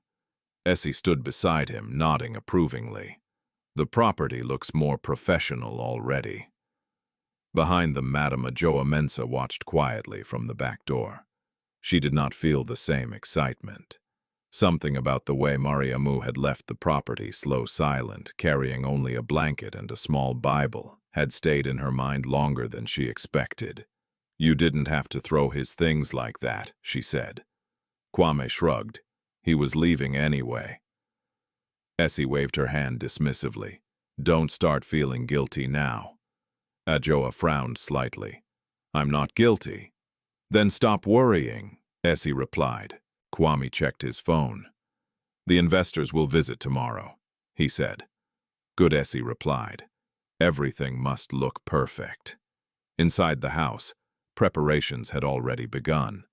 Furniture was being rearranged. Fresh flowers had been placed in the living room. Even the driveway had been cleaned again. The Mensah family wanted the property to look impressive. What they did not realize was that the truth about the house had already begun, moving toward them. Across the city, inside the glass tower of Soule Holdings, a meeting was taking place. Mariamou Soule sat at the head of a long conference table, surrounded by several members of his legal and executive team. Large windows behind him revealed the skyline of the city. Stacks of documents covered the table. At the top of the pile were the official property records. Lawyer Adewale Ogunlai adjusted his glasses and spoke carefully. Mr. Soule, we have reviewed the situation thoroughly. Amadu listened quietly. The Mensah family has been occupying the property under the lease agreement established 10 years ago. Amadu nodded. Yes, the lease expired 2 months ago, and they never renewed it. Amadu folded his hands on the table. So legally, Adewale finished the sentence, they are now unauthorized occupants. Joseph Okeke stood near the wall with his arms crossed, which means they are trespassing. Adewale nodded. Technically, yes. Another lawyer spoke. They have also attempted to use the property as collateral for a loan. Amadu's eyes darkened slightly. Without ownership confirmation. Yes. The room fell silent. Finally, Amadu leaned back in his chair. What would you recommend? Adewale answered calmly. We can issue an immediate eviction order. Joseph nodded. That would remove them within days. But Amadu did not respond immediately. Instead, he looked toward the window. The sunlight reflected off the tall buildings outside. For a moment, he seemed deep in thought. Then he said quietly, My father asked for patience. Joseph frowned slightly. With respect, sir, they humiliated him. I know. They threw him out of his own property. I know. Joseph paused. But patience has limits. Amadu turned back to the table. Yes. His voice was calm, but justice should be precise. Adewale leaned forward. What do you have in mind? Amadu opened the folder in front of him. Inside were photographs Joseph had taken of the incident 2 days earlier. Images of Mariamu standing in the yard. Images of his belongings being thrown into the dirt. Images of the crowd watching. Amadu placed the photographs on the table. The room grew quiet again. These people, Amadu said softly, believe the house belongs to them. Joseph nodded. They've convinced themselves of it. Adewale studied the images. What do you want them to understand? Amadu closed the folder slowly. The truth. Joseph raised an eyebrow. You're planning a confrontation? Yes. Adewale adjusted his glasses again. That can be arranged. He opened another file. The investors they invited tomorrow are connected to the bank evaluating their loan. Amadu's expression did not change. Good. Joseph smiled slightly. That will make the moment more educational. Amadu looked toward the door. Prepare the documents. Yes, sir. Across the city, the Mensah family continued preparing for the following day. Inside the living room, Essie arranged flowers while Ajoa supervised the cleaning. Kwame stood in front of the mirror adjusting his jacket. Tomorrow is important, he said confidently. If the investors approve the deal, everything changes. Essie nodded. Your lounge project will finally begin. Kwame smiled. I told you it would happen. Ajoa still looked uneasy. The bank hasn't approved the loan yet. They will, Kwame insisted. They just need to see the property. Essie laughed softly. And now that the old man is gone, the place looks perfect. Ajoa glanced toward the backyard again. The small shed looked abandoned now, quiet, empty. For a moment she imagined Mariamu, sitting on the stool, the way he always had. The thought made her uncomfortable. She quickly turned away. "We should focus on tomorrow," she said. Meanwhile, across town, Mariamou Soule sat in a comfortable office chair inside his son's building. The view from the large window amazed him. He had never seen the city from such height. Below, cars moved through busy streets like small toys. Amadu stood beside him. "Are you comfortable here?" he asked. "Yes," Mariamu smiled faintly. "You built something extraordinary." Amadu shrugged lightly. It took time. Mariamu looked at him carefully. "And patience." Amadu nodded. "Yes." Then he said quietly, "The time for patience is almost finished." Mariamu turned toward him. "What do you mean?" Amadu walked toward the desk and picked up the folder of property documents. "They are planning to present the house to investors tomorrow." Mariamu's eyebrows lifted slightly. "They believe it is theirs." "Yes." A faint smile appeared on the old man's face. "Then tomorrow will be an interesting day." Amadu looked at him. "You're not angry?" Mariamu shook his head gently. "No. But they humiliated you." "Yes." "And threw you out." "Yes." Mariamu folded his hands calmly. "But tomorrow they will learn something more valuable than humiliation." Amadu raised an eyebrow. What Mariamu's voice was soft but steady. "Truth." Outside the Soule Holdings tower, the evening sun began to fade behind the skyline. Across the city, lights turned on in offices and homes. Somewhere among those lights stood the Mensah house, glowing quietly in the dusk as preparations continued for the big meeting the next day. The family believed they were about to impress powerful investors. They believed their future was about to grow brighter. What they did not know was that the true owner of the property would soon be standing in their living room, and when that moment arrived, every lie they had lived with for 10 years would collapse at once. The morning of the investors' visit arrived bright and warm. At the Mensah residence, the atmosphere buzzed with nervous excitement. The driveway had been washed before sunrise, and the garden looked cleaner than it had in years. Fresh flowers decorated the living room, and a polished tray of drinks sat neatly on the coffee table. Madame Ajoa Mensah walked from room to room, inspecting everything. "Make sure the curtains are straight," she told Essie. "They are already straight," Essie replied impatiently. Ajoa adjusted them anyway, for her appearances were everything. Kwame Mensah stood near the front door, checking his reflection in the glass. His expensive jacket fit perfectly, and he had styled his hair carefully. In his mind today was the beginning of his success story. Once the investors approve the deal, the bank will release the loan, he said confidently. Essie smiled. "And then the lounge business begins." Kwame nodded proudly. "Exactly." Ajoa, however, still carried a trace of unease. The bank's repeated questions about the property trust had not completely disappeared from her mind. But she pushed the thought away. Everything would be fine. Soon the sound of a car approaching broke the silence. Kwame looked through the window. "They're here." A sleek black sedan stopped in front of the gate. 2 well-dressed men stepped out. One of them carried a briefcase.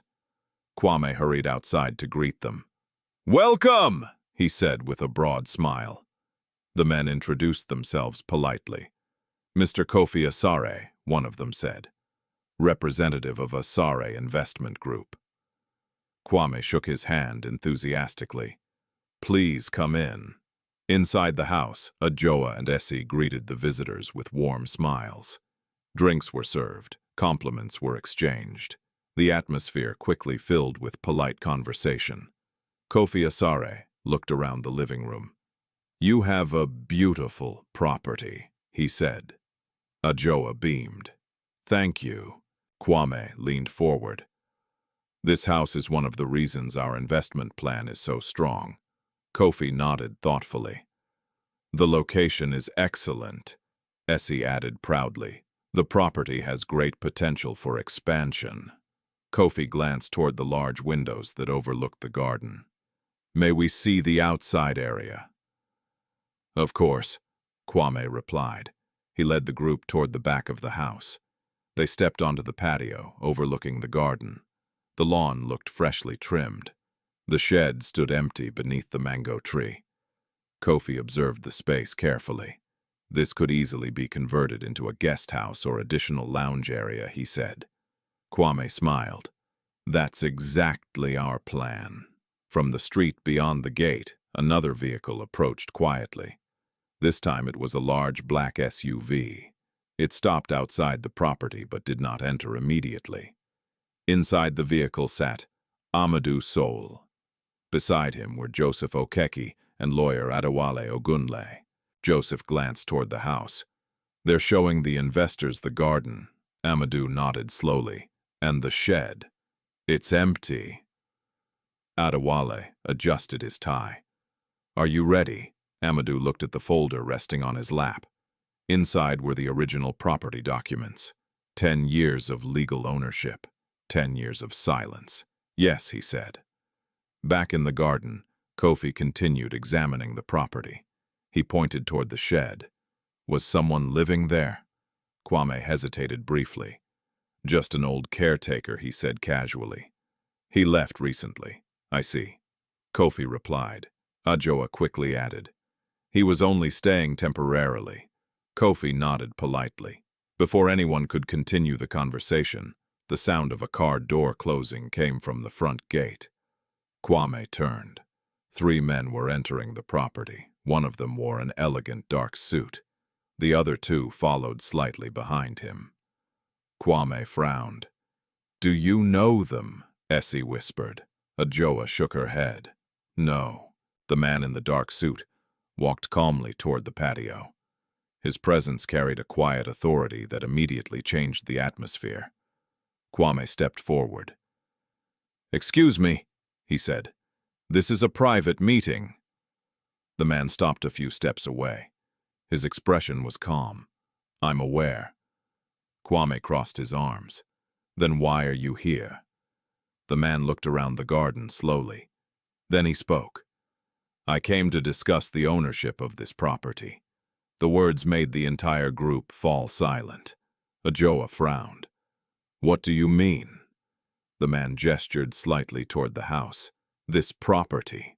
Kofi Asare watched the exchange with growing curiosity. Kwame's tone became sharper. "This house belongs to my family." The man's eyes rested on him calmly. "Does it?" Kwame scoffed. "Of course it does." Ajoa stepped forward. "We purchased this property years ago." The man nodded. "I know." Then he turned slightly. "Mr. Ogunle." The lawyer stepped forward and opened the folder he was carrying. He removed several documents and handed them to Kofi Asare. Kofi examined the first page. His eyebrows lifted. "What is this?" he asked. The lawyer answered calmly. "The official ownership record of this property." Kwame laughed nervously. "That's unnecessary," but Kofi continued reading. The expression on his face slowly changed. Ajoa noticed. "What does it say?" she asked. Kofi looked up slowly. "The property belongs to—" His voice trailed off. Everyone in the garden waited. Then Kofi finished the sentence. "Soule Property Trust." The name echoed in the quiet air. Kwame frowned. What the man in the dark suit finally spoke again. "My name is Mariamou Soule." He paused briefly. "And this house belongs to my family." The words struck the group like a sudden storm. Ajoa's face turned pale. "That's impossible," she said. Amadu's expression remained calm. "Your lease agreement expired 2 months ago." Kwame stepped forward angrily. "You're lying!" Adewale handed another document to Kofi. This is the original trust registration. Kofi examined it carefully. The signature at the bottom was clear. Mariamou Soule. Kofi looked at Kwame slowly. I'm afraid these documents are legitimate. The garden fell silent. Essie whispered, This can't be happening. But Amadu had not finished speaking. He turned slightly toward the house. Someone else should hear this as well. Joseph opened the gate behind them. A car pulled into the driveway. The door opened, and an old man stepped out slowly. Mariamou Soule.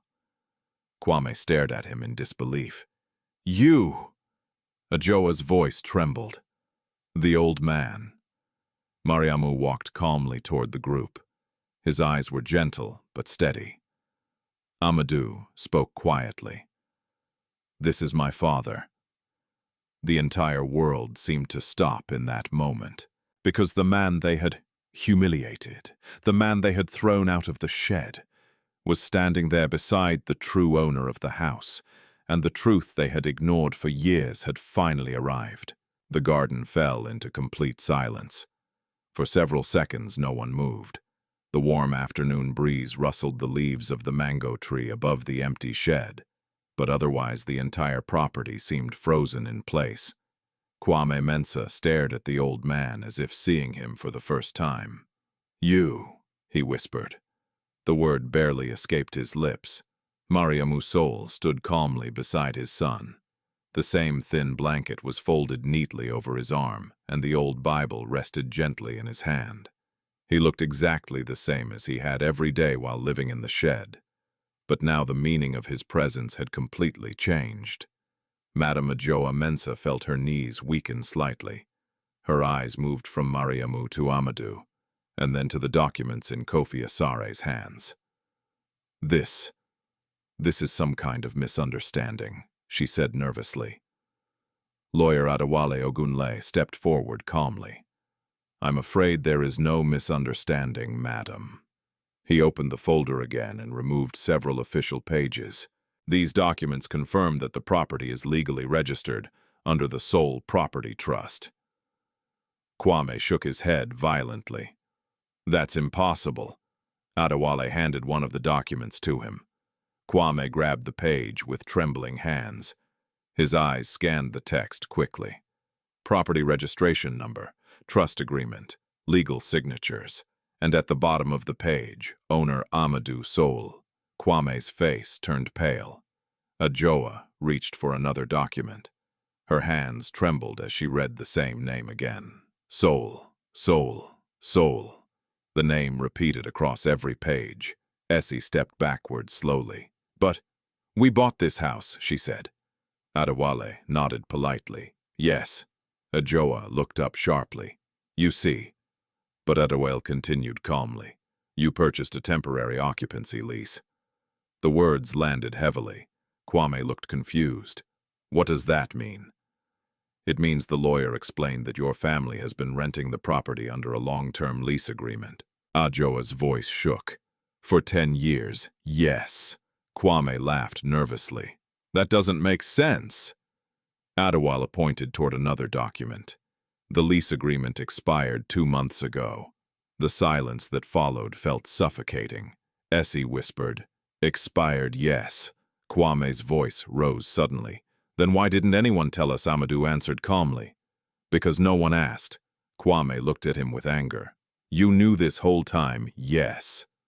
Ajoa turned toward Mariamou slowly. Her voice trembled. You knew too. The old man nodded gently. Yes. Essie stared at him in disbelief. You were living in that shed the entire time. Yes. And you never told us. Mariamou's expression remained peaceful. You never asked.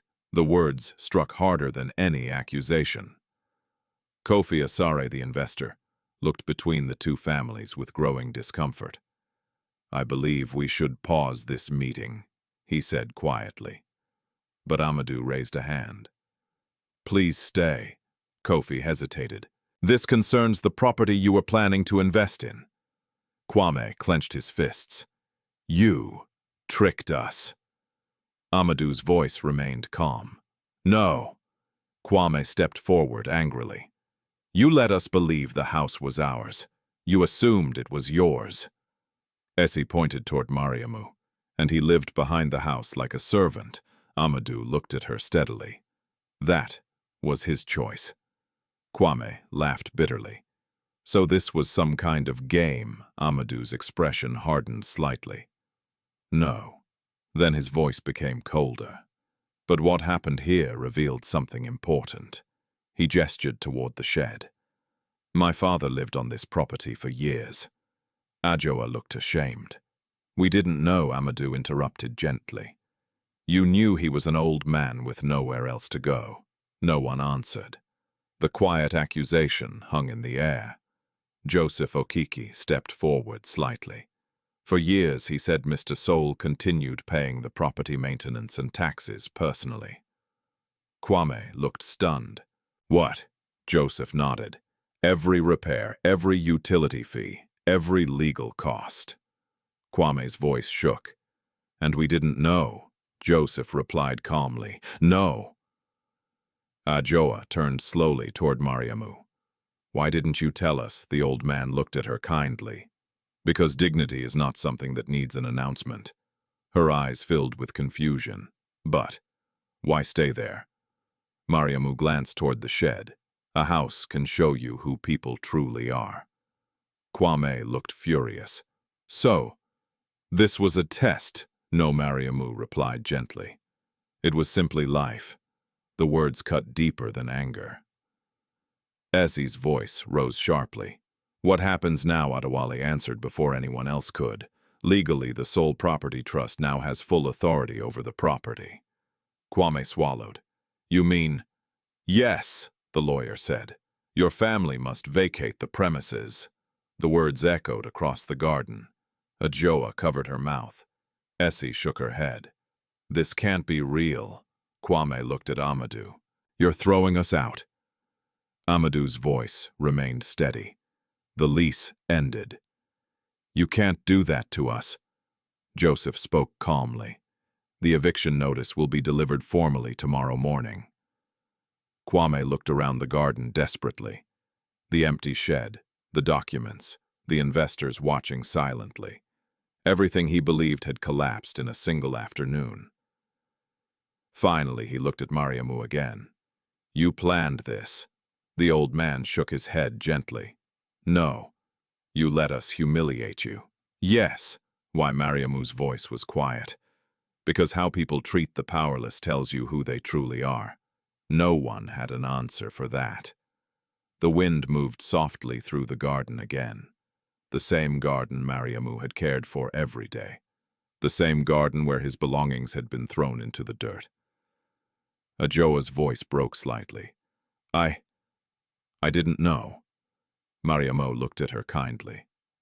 Now you do. Kofi Asare closed the folder slowly. I believe this investment meeting is finished, he said. No one argued. Amadu nodded politely. Thank you for your time. The investors left quietly. Joseph walked them to the gate. Soon only the two families remained standing in the garden. The balance of power had completely shifted. Kwame looked at the house behind him, the same house he had proudly called his own. Now it felt unfamiliar, temporary, fragile. Amadu turned to his father. Shall we go? Mariamu nodded slowly. Yes. They began walking toward the gate. Behind them, the Mensah family stood in stunned silence. For the first time in 10 years, they understood exactly whose house they had been living in. Ket thuk fan moi bon, tiep tuk yu kao viet ju moten hin, jen moten hin, haitram tu theo qui jen, fan moi lam. The silence that followed Amadu and Mariamu's departure lingered heavily over the Mensah property. For the first time in years, the house no longer felt like a place of pride or security. Instead, it felt fragile, temporary, as if the walls themselves had suddenly remembered they belonged to someone else.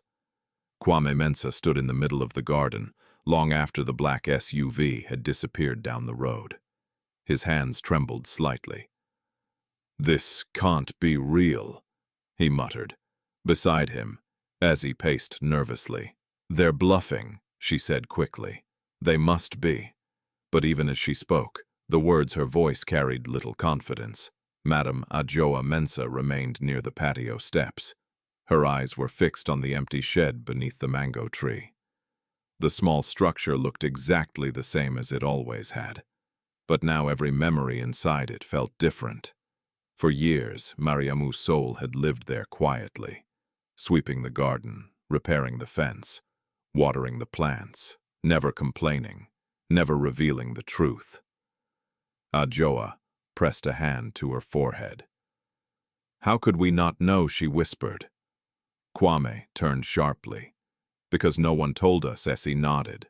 "That old man hid everything." But Adjoa shook her head slowly. "No." They both looked at her. "He didn't hide it," she said. "We never cared enough to ask."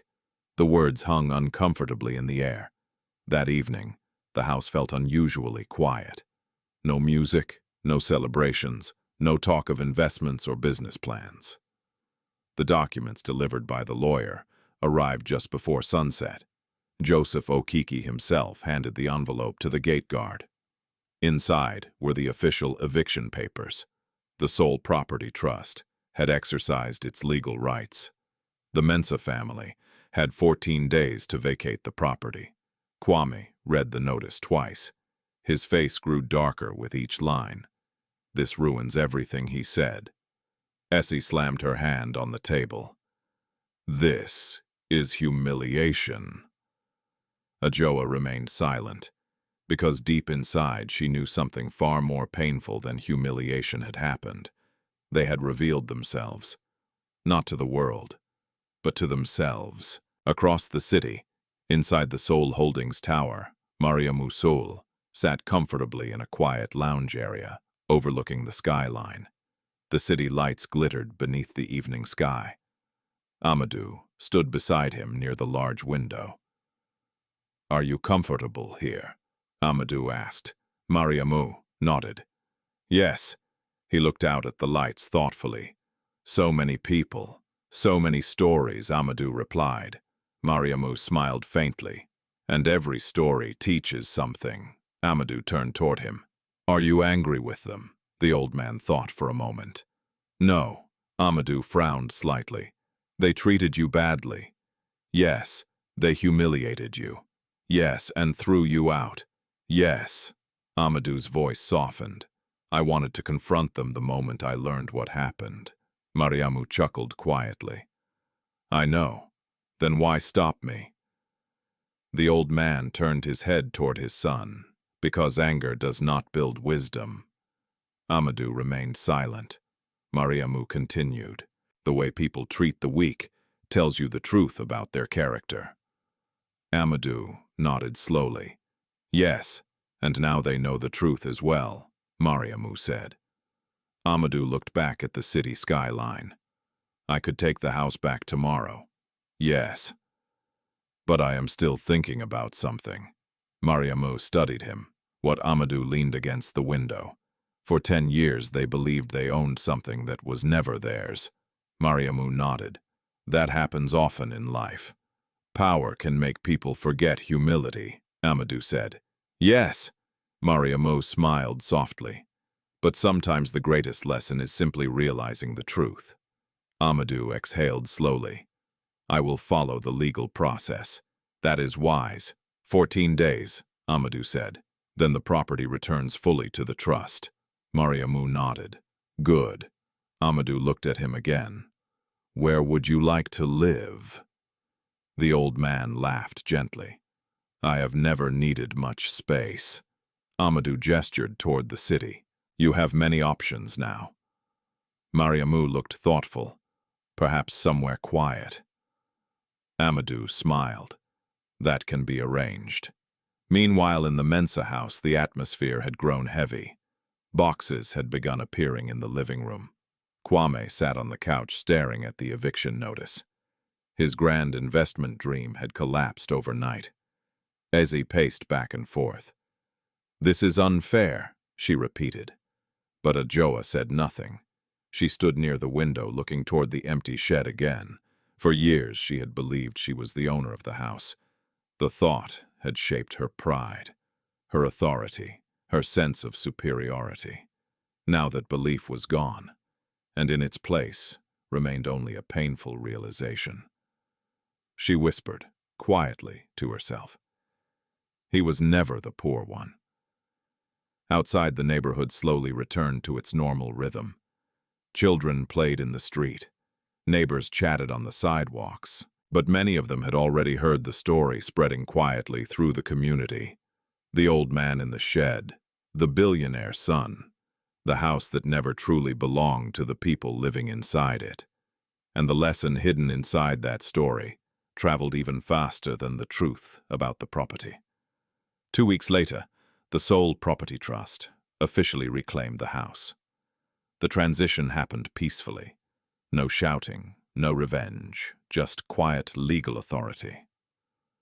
Mariamou Soule returned one afternoon to walk through the garden again. The mango tree still stood tall. The path he had swept every morning looked exactly the same.